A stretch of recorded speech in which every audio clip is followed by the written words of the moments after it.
How did school change the world? School, as a formal institution, stands among humanity's most consequential inventions. It reshaped how knowledge is shared, how power is organized, how societies cohere, and even how individuals come to understand themselves. Yet, as with many powerful systems, education is never simply a force for liberation. It simultaneously acts as a mechanism of control, a gatekeeper of opportunity, and a source of both possibility and disillusionment. To understand fully how school changed, and continues to change the world, we must recognize that its effects arise not inherently from the institution itself, but from the underlying logic that guides human interactions within it. Whether school systems manifest positively or negatively ultimately depends on the beliefs, decisions, and actions of the people who constitute them. At its best, education provides the shared intellectual scaffolding required for diverse groups to live, work, and govern collaboratively. By teaching common languages, histories, and civic norms, schooling allows for the emergence of cohesive identities and peaceful coexistence.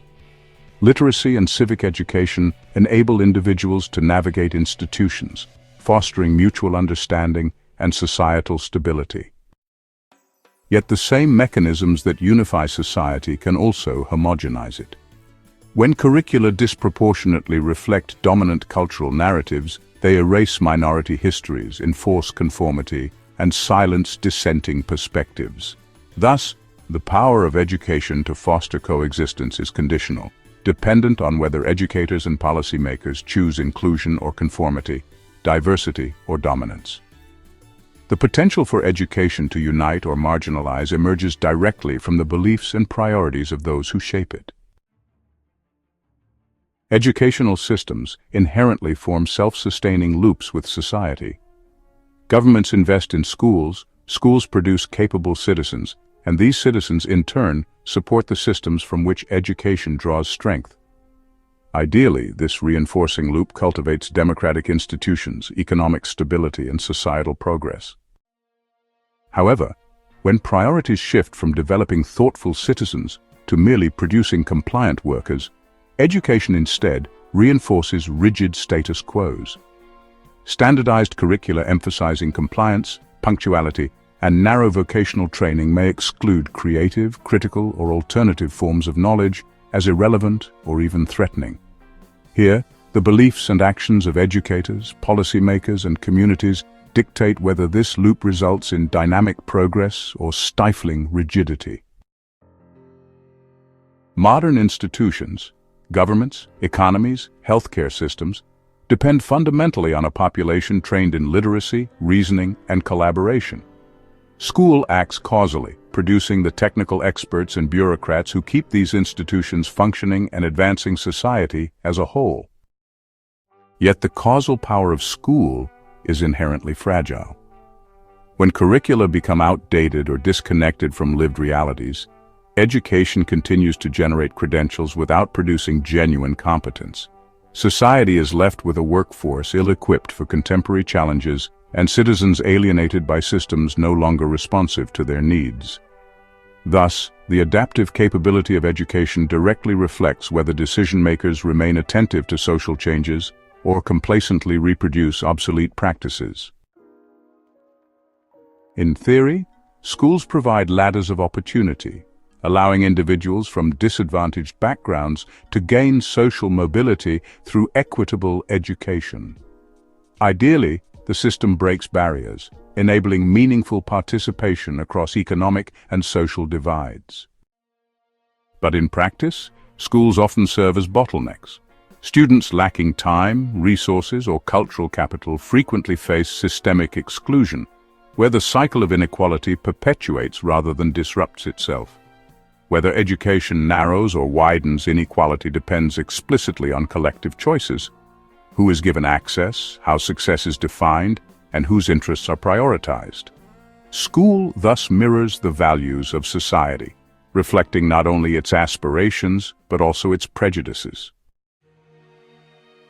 Education integrates individuals into broader economic and civic frameworks, providing tools necessary for meaningful participation in democracy and employment. However, the inclusion provided by school is often narrowly defined, equating success primarily with economic productivity and credentials. Consequently, valuable forms of knowledge and contribution, such as caregiving, volunteerism, or artistic exploration, can fall outside what formal education recognizes or validates.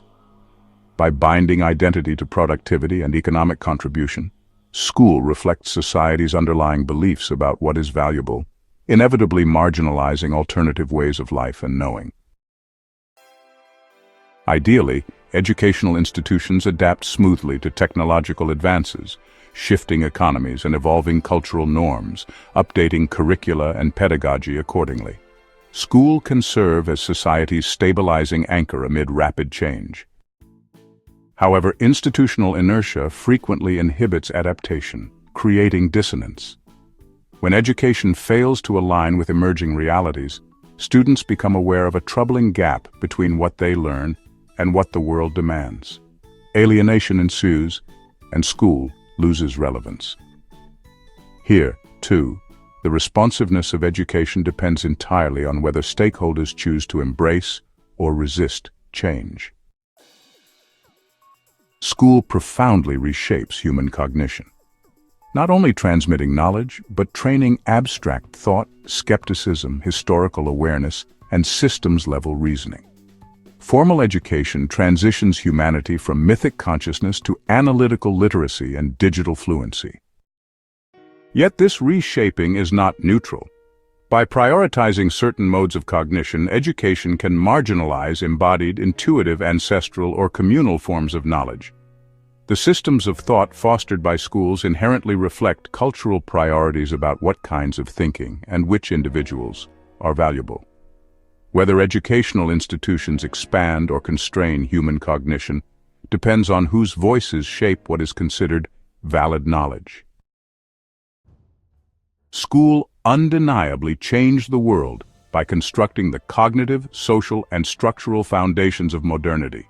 Mass cooperation, economic growth, democratic participation, and scientific advancement owe their existence, at least in part, to formal education. However, the same societal systems that education enables, bureaucracies, industrial economies, nation-states, also dictate what education becomes. School is neither neutral nor inevitable. It mirrors society's values, priorities, and prejudices.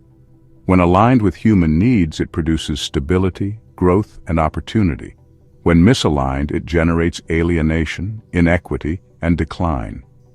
Ultimately, whether school acts positively or negatively depends on collective beliefs and deliberate human actions.